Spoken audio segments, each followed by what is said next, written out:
Hi, Dave from DNA Reptilia.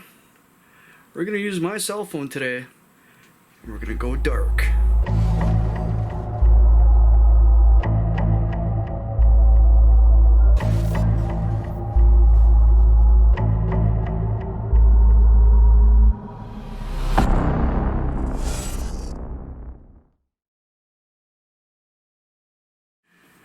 Okay, like I said in the intro, we are going to go dark. It is dark behind me because I turned off the light that was actually in our snake room. So, and for ease of speaking behind and around the camera, I took the microphone off the top, so I'm using the internal microphone that's on our camcorder that we use. But today we're gonna take an Android cell phone. I got some screen recording software application on here, so we're going to be testing that today too. But we are going to do some dark photography with some of our hatchling ball pythons. Now, I'm going to remind you, I'm not a pro photographer. It's just, I played around with it for a while, did some photos and put them up on our Instagram, so keep watch because I'll probably be posting more up eventually. I played around with the camera settings on pro mode. Took some really nice photos, and someone was asking how I did it, what my setup was, and I told them what it was, and they were like, well, sometimes simpler is better. We're gonna play with a new little light that I picked up too also, because I wanted to get a smaller light instead of a great big light. Yeah, let's show you what I have. I turned on a different LED panel up there so we can actually see what this is. This is a portable, no wires attached. There's actually internal battery, there's an on-off switch and charging port. It comes with a cable to plug in to charge. But this little guy, this little light, so I can tap here and it goes on. 3 different settings. It's a nice subtle reading light. At least that's what it is. It's supposed to be. Then there's mode, so I can touch sensitive. So there we go. We got daylight, warm, and a mix of the two. I like shooting with the daylight personally. And then we have a tripod on with the big light up there. This is a warming plate. I actually use this to warm up our rodents for feeding frozen thawed. Actually been taking photographs on it. Yes, sometimes you just gotta use what you have. Another thing I'll be using, some black felt. No, not the cleanest felt, but I have it just sitting on some cardboard and falling. And another thing that you will need is a tripod. It doesn't have to be the Manfrotto. It can be any tripod as long as you have a cell phone holder. Because the key to having really good photos is making sure everything is secure. Your cell phone is nice and secure. Since I have my 3D printer here, I really don't want to move that. So I'm just going to slide this forward a little bit like how it is. Make sure it's clean, because part of this type of dark photos, the reason why I'm doing it on black glass, we're gonna get a little reflections. Alright, to get a good reflection, I guess you need to make sure your surface is nice and clean. Instead of using black glass or top of this, you could probably go out and get some black acrylic if you want a reflective surface. Or if you don't want a reflective surface, you just want a black surface, you can go out and get some black foam board. Same thing for the backdrop. Instead of using the carpet to absorb, you can use black foam board. You can go to Dollar Tree, Dollar General, whatnot, and buy it for crazy cheap. Now, the secret with the black cloth is you don't want it to reflect light back at the camera.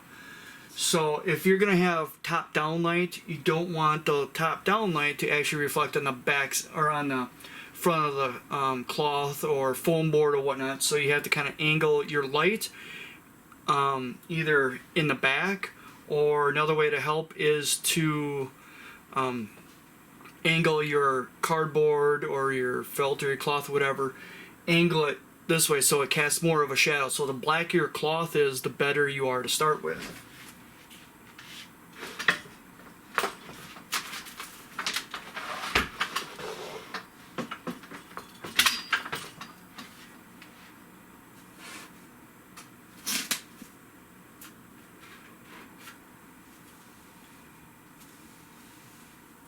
Now, as you can see in this camera, background actually looks pretty darn black because I have it leaned and I actually pushed the light back a little bit. So the light is right here.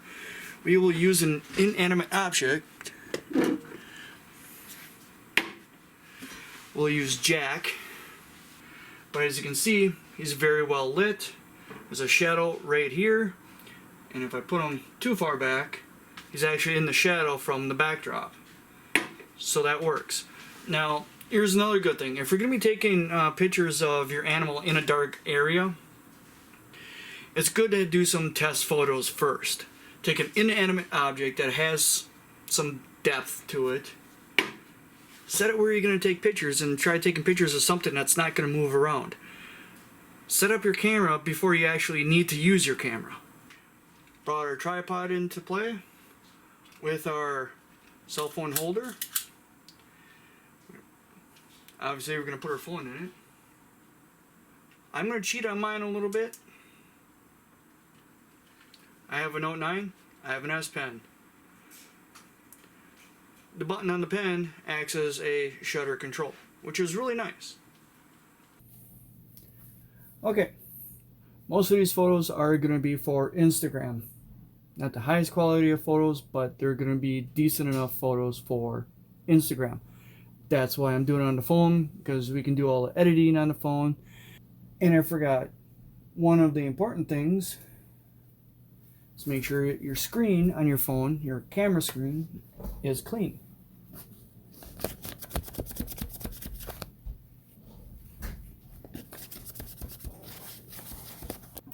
see. Right. Now this is the first time with me using this light, so trying to, but we are going to go into Pro mode.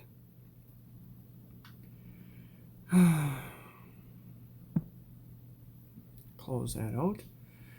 We're going to go into Pro mode. We are going to change some settings in here because we need this image to actually, what we're going to want to do is we're going to leave the phone on autofocus, and we are going to leave the white balance at 6,000 because we're using a lot of blue light. ISO.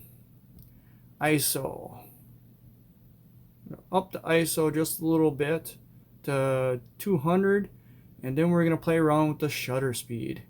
We actually want the shutter to stay on for a long time, so the higher the, it's like right now it's 1/20th of a second. You saw how the image brightened up a little bit. And I think I'm going to drop my phone down a little. There. Nice thing about having a tripod. We are going to take a picture now. And I want to preview it. Go like that. Preview. Looks fairly nice. You know, we got the nice reflection down at the bottom.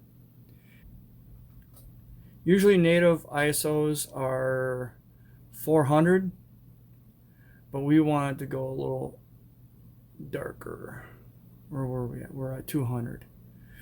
And I like playing with the ISO and the shutter speed, because the faster the shutter speed, darker the image can be. Now, another little trick. If you don't have that light that I just got, you can use a little bitty flashlight. This is an LED flashlight. What you can do is click it on, not really show it like this, but you can actually, what you can do is you cup it. So you only let out a little bitty beam. Yeah, just a little bit. See, now that's overblown out. So we'll change our shutter speed again. Really darken it up. Now you see in the background it's really dark. The line that was in the back is almost non-existent. Just by adding more light to your subject, you can get a much brighter image and nice good reflection too. Alright, now that I charged my battery on my camcorder a little bit, hopefully I can finish this video. Now, let's get the screen recording here. 2, 1. Alright, I had to start a screen recording on a cell phone so you can actually see what I'm doing, so I could do a little split screen.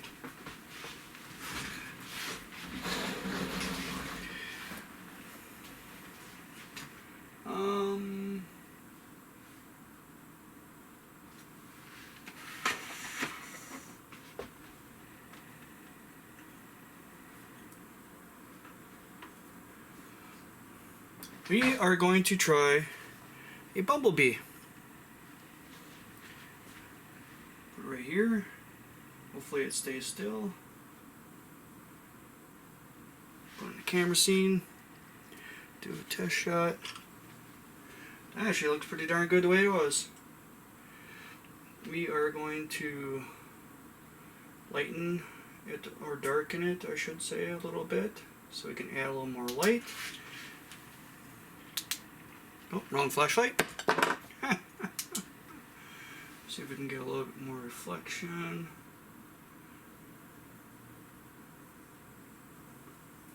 Take a picture there. Change the aperture a little bit. There we go. Got the reflection down there. Try to really crank it up.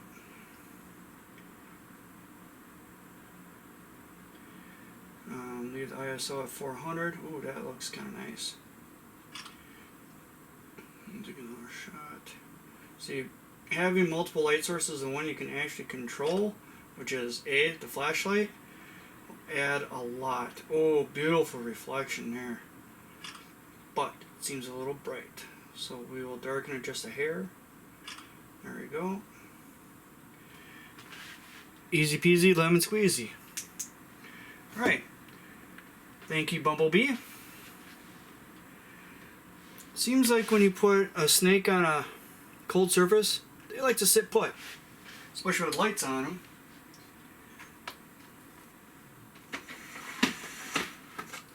Alright, easy peasy.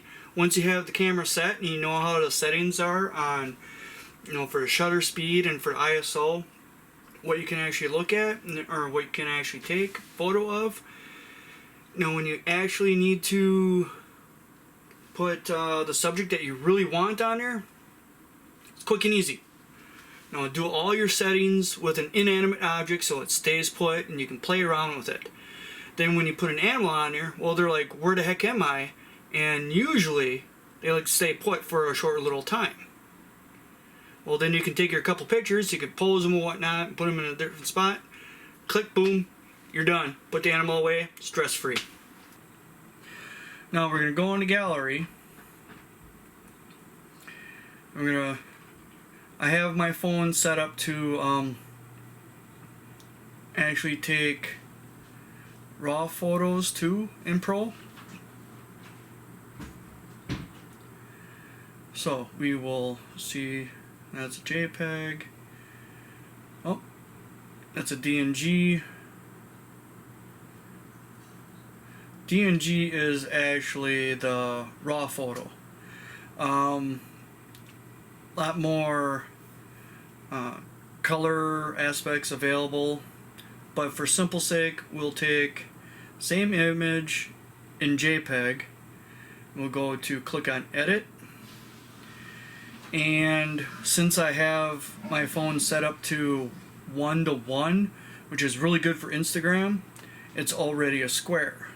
So for this though, we are going to zoom in a little bit and move the snake a little bit up so that it's in the top third of the photo. so we can get a nice reflection, actually really see the reflection.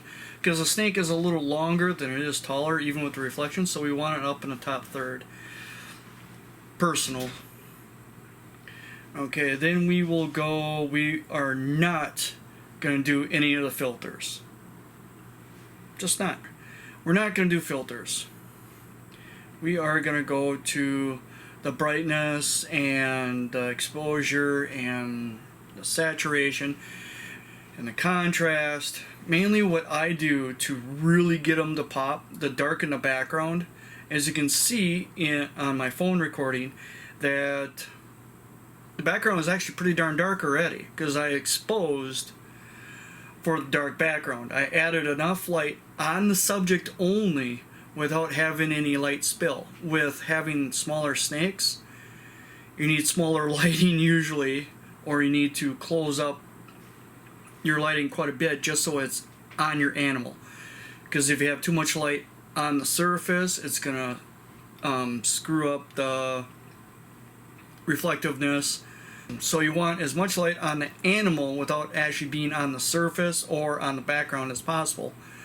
So you expose for that, so your background is actually quite dark when you have a photo with lots of light that you have control over. That's why I like using a flashlight, because you can aim it. Got the dimmable light right here for the one side, and then I got the light up above. So now what I'm going to do here is, usually I crank down the exposure just a couple notches, just to darken the background a little bit. Then I go to contrast, and I usually just up the contrast just a little bit. Let's see, if you go too extreme, it makes it real yellow, real cartoony. But we'll just up the contrast just a little bit, just to intensify the blacks on the snake quite a bit. Now in saturation, I normally don't. We passed up brightness. I mean, you could brighten it up a little bit, but if you brighten it up too much, you can see how it gets really yellowed out. You want to try to get it as natural looking as possible with intensifying just a little bit. But I'll usually go with the exposure and the contrast first, and then see what brightness actually does.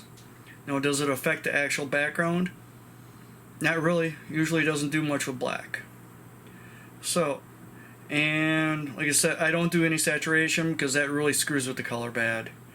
Now the hue, that screws with color pretty bad too. I don't like doing it. With the white balance, you can play around with it. I would not do any of the auto settings. I would play around with the K value. Since most of the lighting that I was using was more of a blue lighting, more of a 65K, I'll leave it at 65K because it's adjusting for that color. Notice that over in this area over here in the bright side, it's a little blown out. So let's see if I can fix that. Overexpose, it gets brighter. I mean, I could darken it up a little bit. Let's try to over contrast it. Nope. Under contrast. Nope. So I overexpose that area so I can get the reflection down the bottom.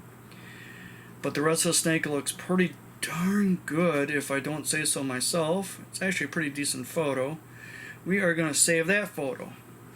And those pictures, those two pictures, are basically ready to go for Instagram. I will actually post them on Sunday.